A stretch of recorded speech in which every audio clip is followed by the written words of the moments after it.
दोस्तों, मणि एक प्रकार का चमकता हुआ पत्थर होता है। मणि को हीरे की श्रेणी में रखा जा सकता है। मणि होती थी, ये भी अपने आप में एक रहस्य है। जिसके भी पास मणि होती थी वह कुछ भी कर सकता था। ज्ञात हो कि अश्वत्थामा के पास मणि थी, जिसके बल पर वह शक्तिशाली और अमर हो गया था। रावण ने कुबेर से चंद्रकांत नाम की मणि छीन ली थी। मान्यता है कि मणियां कई प्रकार की होती थी।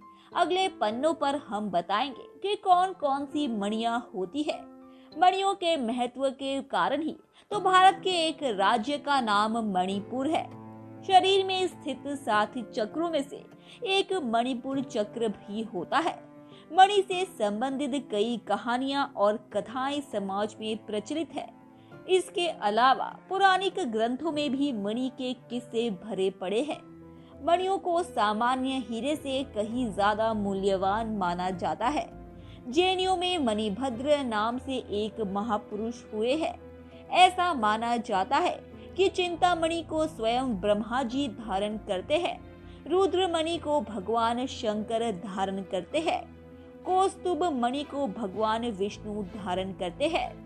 इसी तरह और भी कई मणियां हैं जिनके चमत्कारों का उल्लेख पुराणों में है। आओ जानते हैं प्रमुख मणियों के बारे में। सबसे पहले बात करेंगे पारस मणि की। पारस मणि का जिक्र पौराणिक और लोक कथाओं में खूब मिलता है। इसके हजारों किस्से और कहानियां समाज में प्रचलित है। कई लोग ये दावा भी करते हैं कि हमने पारस मणि देखी है। मध्य प्रदेश के पन्ना जिले में जहां हीरे की खदान है, वहां से 70 किलोमीटर दूर दनवारा गांव के एक कुएं में रात को रोशनी दिखाई देती है। लोगों का मानना है कि कुएं में पारस मणि है। पारस मणि की प्रसिद्धि और लोगों में इसके होने को लेकर इतना विश्वास है कि भारत में कई ऐसे स्थान हैं जो पारस के नाम से जाने जाते हैं। कुछ लोगों के आज भी पारस नाम होते हैं। फिर बात करेंगे नीलमणि की। नीलमणि एक रहस्यमय मणि है। असली नीलमणि जिसके भी पास होती है, उसे जीवन में भूमि, भवन, वाहन और राजपथ का सुख होता है। इसे नीलम भी कहा जाता है। लेकिन शनि का रत्न नीलम और नीलमणि में फर्क है। संस्कृत में नीलम को इंद्रनील, तृषाग्रही नीलमणि भी कहा जाता है। असली नीलमणि या नीलम से नील या बैंगनी रोशनी निकलती है जो दूर तक फैल जाती है। विश्व का सबसे बड़ा नीलम 888 कैरेट का श्रीलंका में है, जिसकी कीमत करीब 14 करोड़ आंकी गई है। फिर बात करेंगे नागमणि की। नागमणि को भगवान शेषनाग धारण करते हैं। भारतीय पौराणिक और लोक कथाओं में नागमणि के किस्से आम लोगों के बीच प्रचलित है। नागमणि सिर्फ नागों के पास ही होती है। नाग इसे अपने पास इसीलिए रखते हैं ताकि उसकी रोशनी के आसपास इकट्ठा हो गए कीड़े मकोड़े को वह खाते रहे। हालांकि इसके अलावा भी नागों द्वारा मणि को रखने के और भी कारण है। नागमणि का रहस्य आज भी अनसुलझा हुआ है। आम जनता में ये बात प्रचलित है कि कई लोगों ने ऐसे नाग देखे हैं जिसके सिर पर मणि थी। हालांकि पुराणों में मणिधर नाग के कई किस्से हैं। फिर बात करेंगे कौस्तुभ मणि की।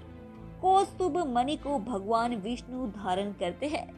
कौस्तुभ मणि की उत्पत्ति समुद्र मंथन के दौरान हुई थी। पुराणों के अनुसार ये मणि समुद्र मंथन के समय प्राप्त 14 मूल्यवान रत्नों में से एक थी। ये बहुत ही कांतिमान मणि है। ये मणि जहाँ भी होती है वहाँ किसी भी प्रकार की दैवीय आपदा नहीं होती। ये मणि हर तरह के संकटों से रक्षा करती है। माना जाता है कि समुद्र के तल या पाताल में आज भी ये मणि पाई जाती है। फिर बात करेंगे चंद्रकांता मणि की। भारत में चंद्रकांता मणि के नाम पर अब तक उसका उपरत्न ही मिलता है। इसी मणि को धारण करने से भाग्य में वृद्धि होती है। किसी भी प्रकार की गंभीर दुर्घटनाओं से बचा जा सकता है। इससे वैवाहिक जीवन भी सुखमय व्यतीत होता है। चंद्रकांता मणि का उपरत्न पारदर्शी जल की तरह साफ सुथरा होता है। ये चंद्रमा से संबंधित रत्न होता है। माना जाता है कि असली चंद्रकांता मणि जिसके भी पास होती है उसका जीवन किसी चमत्कार की तरह पलट जाता है। कहने का मतलब उसका भाग्य अचानक बदल जाता है। इस मणि की तरह ही उसका जीवन में चमकने लगता है।